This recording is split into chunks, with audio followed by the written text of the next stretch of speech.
പക്ഷേ കേന്ദ്ര ആഭ്യന്തരമന്ത്രി ഇങ്ങനെയൊരു മുന്നറിയിപ്പ് നൽകിയിരുന്നു. എന്നിട്ട് കേരളം എന്താണ് ചെയ്തത് എന്നൊരു ചോദ്യമാണ് ചോദിച്ചിട്ടുള്ളത്. ഇവിടെ വസ്തുതകളെല്ലാം എല്ലാവർക്കും അറിയാവുന്നതാണല്ലോ, നിങ്ങൾക്ക് പ്രത്യേകിച്ചും. നിങ്ങളുടെ കയ്യിൽ തന്നെ അതിൻ്റെ റെക്കോർഡുകൾ ഉണ്ടാവുമല്ലോ, അതെടുത്ത് പരിശോധിച്ചാൽ മനസ്സിലാക്കാൻ പറ്റുമല്ലോ. ദുരന്തമുണ്ടായ പ്രദേശങ്ങളിൽ ഓറഞ്ച് അലേർട്ടാണ് ആ ഘട്ടത്തിൽ നിലനിന്നിരുന്നത്. അവിടെ 115-നും 204 മില്ലിമീറ്ററിനും ഇടയിൽ മഴ പെയ്യും എന്നായിരുന്നു കേന്ദ്ര കാലാവസ്ഥാ കേന്ദ്രത്തിൻ്റെ മുന്നറിയിപ്പ്. ഇന്നലെ ഞാൻ അതിലൊരു ഭാഗം പറഞ്ഞതാണ്. എന്നാൽ എത്ര മഴയാണ് പെയ്തത്? ആദ്യത്തെ 24 മണിക്കൂറിനുള്ളിൽ 200 മില്ലിമീറ്റർ, അടുത്ത 24 മണിക്കൂറിനുള്ളിൽ 372 മില്ലിമീറ്റർ മഴ. ഇതാണ് ഈ പ്രദേശത്ത് പെയ്തത്. അപ്പോൾ 48 മണിക്കൂറിനുള്ളിൽ 572 മില്ലിമീറ്റർ മഴയാണ് പെയ്തത്. അപ്പോൾ മുന്നറിയിപ്പ് നൽകിയതിലും എത്രയോ അധികമായിരുന്നു അത്. ദുരന്തം ഉണ്ടാകുന്നതിന് മുൻപ് പ്രത്യേകം ശ്രദ്ധിക്കേണ്ട കാര്യം, ഒരു തവണ പോലും ആ പ്രദേശത്ത് റെഡ് അലേർട്ട് നൽകിയിട്ടുണ്ടായിരുന്നില്ല. അപകടം ഉണ്ടായതിനു ശേഷം രാവിലെ 6 മണിയോടുകൂടിയാണ് റെഡ് അലേർട്ട് ഈ പ്രദേശത്ത് മുന്നറിയിപ്പായി നൽകുന്നത്. ഇതോടൊപ്പം കാണേണ്ട മറ്റൊരു കാര്യം, ജിയോളജിക്കൽ സർവേ ഓഫ് ഇന്ത്യ വയനാട്ടിൽ ലാൻഡ് സ്ലൈഡ് വാർണിംഗ് സിസ്റ്റത്തിനായി ഒരു സംവിധാനം സ്ഥാപിച്ചിട്ടുണ്ട്. അവർ 29-ന് നൽകിയ മുന്നറിയിപ്പുണ്ട്. ആ മുന്നറിയിപ്പിൽ സാധാരണ കാണേണ്ടത് 4 തരം മുന്നറിയിപ്പുണ്ട്. ഇതാണ് അവരുടെ ആ അറിയിപ്പിൻ്റെ ഒരു ചിത്രം. അത് ഞാൻ പിന്നീട് പറയാം. ഈ സ്ഥാപനം കേന്ദ്ര സർക്കാരിൻ്റെ ഉടമസ്ഥയിലുള്ളതാണ്. ജൂലൈ 23 മുതൽ 28 വരെ ഓരോ ദിവസവും കേന്ദ്ര കാലാവസ്ഥാ വകുപ്പ് കേരളത്തിന് നൽകിയ മഴ മുന്നറിയിപ്പ് പരിശോധിച്ചാൽ അതിലൊരു ദിവസം പോലെ അതിശക്തമായ മഴ സാധ്യതയായ ഓറഞ്ച് അലേർട്ട് പോലും നൽകിയിട്ടില്ല. ഇതാണ് വസ്തുത. 29-ന് ഉച്ചയ്ക്ക് 1 മണിക്ക് നൽകിയ മുന്നറിയിപ്പ് പോലും വയനാട് ജില്ലയ്ക്ക് ഓറഞ്ച് അലേർട്ട് മാത്രമാണ് നൽകിയത്. വയനാട്ടിൽ ഉരുൾപൊട്ടൽ നടന്നതിന് ശേഷം ജൂലൈ 30-ന് അതിരാവിലെ 6 മണിക്ക് മാത്രമാണ് അതിതീവ്ര മഴയ്ക്കുള്ള സാധ്യതയും റെഡ് അലേർട്ടും പ്രഖ്യാപിച്ചിരിക്കുന്നത്. ഇതേ ദിവസം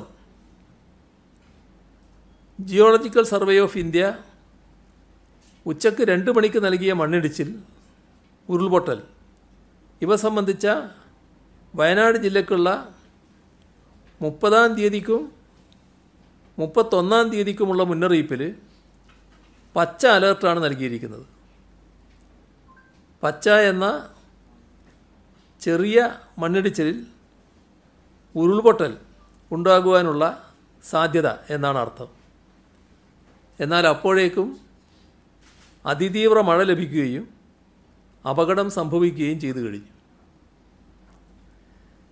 മറ്റൊരു കേന്ദ്ര സർക്കാർ ഏജൻസിയാണ് കേന്ദ്ര ജല കമ്മീഷൻ. അവരാണ് പ്രളയ മുന്നറിയിപ്പ് നൽകാൻ ഉത്തരവാദപ്പെട്ട സ്ഥാപനം. എന്നാൽ ജൂലൈ 23 മുതൽ 29 വരെയുള്ള ഒരു ദിവസം പോലും കേന്ദ്ര ജല കമ്മീഷൻ ഇരുവഴിഞ്ഞി പുഴയിലോ ചാലിയാറിലോ പ്രളയ മുന്നറിയിപ്പ് പുറപ്പെടുവിച്ചിട്ടില്ല. ഇതെല്ലാമാണ് വസ്തുത. അപ്പോൾ പാർലമെൻറ്റിൽ പറഞ്ഞ കാര്യങ്ങൾ വസ്തുതാ വിരുദ്ധമായ കാര്യങ്ങളായിട്ടാണ് വരുന്നത്. അതാണ് നമ്മൾ കാണേണ്ടത്. ഇപ്പോൾ ഇവിടെ NDRF സംഘം വന്നതിനെക്കുറിച്ച് പറയുന്നുണ്ട്. കേരളം മുൻകൂട്ടി ആവശ്യപ്പെട്ടതിൻ്റെ അടിസ്ഥാനത്തിൽ മഴക്കാലം തുടങ്ങുമ്പോൾ തന്നെ NDRF സംഘത്തെ ലഭ്യമാക്കിയിരുന്നു. അത് കേരളം ആവശ്യപ്പെട്ടതാണ് നേരത്തെ. 9 NDRF സംഘം വേണമെന്ന ആവശ്യം കേരളം ഉന്നയിച്ചതാണ്.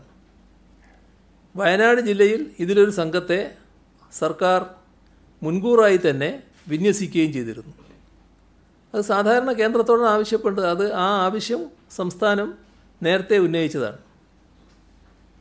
കാലവർഷം ആരംഭിച്ച ദിവസം മുതൽ വിവിധ തരത്തിലുള്ള കാലാവസ്ഥാ മുന്നറിയിപ്പുകൾ കേന്ദ്ര കാലാവസ്ഥാ നിരീക്ഷണ കേന്ദ്രത്തിൻ്റെ ഭാഗമായി ലഭിക്കുന്നുണ്ട്. അതിനനുസരിച്ചുള്ള സുരക്ഷാ സംവിധാനങ്ങൾ ഓരോ പ്രദേശത്തും ഒരുക്കിയിട്ടുമുണ്ട്. ഇവിടെ ഈ പ്രദേശത്ത് ഇന്നലെ സൂചിപ്പിച്ചതുപോലെ സമീപത്തുള്ള എല്ലാ സ്ഥലങ്ങളിലും, പ്രത്യേകിച്ച് റെഡ് സോണിൻ്റെ ഭാഗമായുള്ള ഇടങ്ങളിൽ മുന്നറിയിപ്പുകൾ നൽകുകയും ജനങ്ങളെ മാറ്റി പാർപ്പിക്കുകയും ചെയ്തിട്ടുണ്ട്. അവിടെ മാത്രമല്ല, പ്രളയസാധ്യതയും ഉരുൾപൊട്ടലടക്കമുള്ള മറ്റ് പ്രകൃതിക്ഷോഭങ്ങൾക്കും സാധ്യതയുണ്ടെന്ന് മുൻകൂട്ടി വിവരം ലഭിച്ച പ്രദേശങ്ങളിലെല്ലാം ഇത്തരം മുന്നൊരുക്കങ്ങൾ നടത്തിയിട്ടുണ്ട്. ഇവിടെ ഇന്നലെ ഞാൻ പറഞ്ഞു, ആ പ്രദേശത്ത് ദുരന്ത സാധ്യതയുണ്ട് എന്ന് കാണുന്ന പ്രദേശത്തുള്ള ആളുകളെ നേരത്തെ തന്നെ ഒഴിവാക്കിയതുകൊണ്ട് കുറേ അപകടങ്ങൾ ഒഴിവാക്കാൻ നമുക്ക് കഴിഞ്ഞു എന്നുള്ളത്. എന്നാൽ ഈ അപകടം നടന്ന സ്ഥലം, ഈ ദുരന്തം ആരംഭിച്ച പ്രഭവ കേന്ദ്രം അവിടുന്ന് 6-7 കിലോമീറ്റർ ഇപ്പുറത്താണ്. അത്തരമൊരു സ്ഥലത്ത് ആരും പ്രതീക്ഷിക്കുന്നില്ല ഇത്തരമൊരു ദുരന്തം സാധാരണഗതിയിൽ. അവരെ ഒഴിവാക്കുക എന്നുള്ളതും സാധാരണഗതിയിൽ ചിന്തിക്കുന്ന കാര്യമല്ല.